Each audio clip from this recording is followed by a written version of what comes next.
Bon alors calmez-vous, vous le savez sûrement, mais un contentieux juridique oppose depuis plusieurs mois maintenant Thomas Durand de la Tronchambier face à Frédéric Delavier pour une histoire de dos rond. Bref, je pense que globalement tout le monde s'en fout de cette histoire, il y a que Delavier qui passe son temps à parler de ça depuis plus d'un an maintenant, si mes calculs sont exacts. Tout ça, c'est du putain de théâtre. Tout ça pour enflammer, et les gens sont là sur Internet. Non, calmez-vous. Mais récemment, Delavier a sorti une vidéo pour parler de la secte des zététiciens. Bon après tout, pourquoi pas, c'est un mouvement qui certes n'a pas de chef, n'a pas de leader, c'est un outil qui permet de raisonner mieux, mais un mouvement peut et doit être critiqué, c'est même super de le faire. Sauf que le problème ici, c'est qu'il ne s'attaque même pas à la zététique en tant que méthode, mais il s'attaque directement aux personnes qui composent ce mouvement. Les zététiciens ne sont pas la science, ils ne sont juste qu'une secte de pauvres types. Chaque jour, je reçois des dizaines de messages d'insultes de ces gens-là. Curieux, je regarde souvent leur profil. C'est la cour des miracles, des cassos, des ados boutonneux, des déclassés sans enfants et avec des situations sociales déplorables. Haïr les autres et se moquer, c'est tout ce qui leur reste pour oublier qu'ils sont médiocres et qu'ils n'ont pas d'avenir. Bref, de l'essentialisme simple et basique. Voilà, donc ça c'est le genre de rhétorique qui marche avec tous les groupes, musulmans, juifs, policiers, noirs, blancs, et on peut même aussi essentialiser les gens qui font de la muscu. C'est super facile. Sauf que le problème avec l'essentialisme, qui consiste à donner telle ou telle caractéristique précise à un groupe de personnes, c'est que t'es sûr d'une chose, c'est que tu vas te tromper. Eh oui, c'est ça la réalité. Car les mouvements, les sportifs, les zététiciens, les religieux ne sont pas un groupe homogène par définition. Mais passons sur ce détail. Ce qui m'a le plus surpris, c'est qu'il s'attaque directement à Thomas Durand. Alors vous allez me dire, et alors ? Bah oui, et alors, Thomas Durand n'est pas intouchable, oui. Sauf qu'il le fait avec des arguments dignes des plus grands fils de flûte que la Terre ait jamais portés. On l'écoute et on débriefe juste après.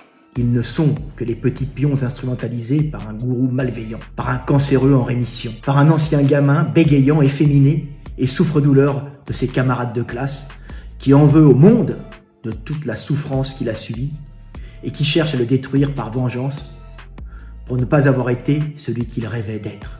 Sérieux, le mec parle carrément d'Assermandax comme d'un cancéreux en rémission, mais c'est quel niveau de fils de flûterie ça ? Donc on est sur Enfin, à quel niveau il faut être pour se servir de la maladie d'un mec dont le seul et unique but de le dépeindre comme une sorte de sous-homme ? C'est quoi le projet, sérieux ? C'est quoi ton projet? C'est quoi l'argument ? Il dit de la merde parce qu'il a eu un cancer ? C'est ça le niveau de l'argumentation ? Sans même parler du fait qu'il l'accuse d'être efféminé et de souffrir de bégaiement. Mais sérieux, au pire, et même si c'est le cas, et alors ? C'est quoi l'argument là ? Mais encore, il aurait fait ça sous le coup de la colère. Allez, ok, à la limite, sous le coup de l'émotion, on peut parfois dire des choses qui dépassent nos pensées. À la limite, je me dis ok, ok. Le problème ici, c'est que c'est un texte qu'il a réfléchi, qu'il a construit, qu'il a écrit, relu, corrigé, et il s'est dit « Ah ouais, c'est vraiment des bons arguments que j'ai là, allez, je publie ça sur YouTube ». Bah le mec se prétend philosophe quand même, Je suis devenu, en philosophie, un classique, aux côtés de Marc Aurèle et de bien d'autres. Ça me fait toujours plaisir, être classique de philosophie de mon vivant.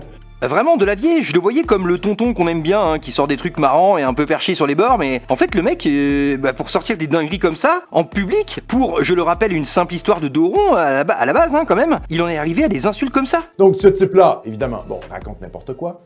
C'est un hurluberlu, voilà. À se servir de l'état de santé d'Assermandax pour juste le dénigrer. Je sais même pas s'il se rend compte qu'il se tire une balle dans le pied lui-même là, non, parce que je suis quand même rassuré de voir que sous sa vidéo, l'écrasante majorité des commentaires lui ont fait remarquer la dinguerie qu'il a dite, Mais à aucun moment il ne se remet en question, non, pour lui c'est pas une insulte. Bon écoutez, si c'est pas une insulte, je vais donc utiliser sa logique de pensée, la même technique argumentative, pour vous expliquer pourquoi Delavier est aussi méchant et insultant. Moi je pense qu'il a dû avoir une enfance difficile, sa mère l'a peut-être abandonné enfant, puis il a mal vécu la fin de sa notoriété, car aujourd'hui, plus personne ne le connaît. Vraiment Delavier, tu regardes sa chaîne, c'est la cour des miracles. Haïr les autres et se moquer, c'est tout ce qui lui reste pour oublier qu'il est médiocre.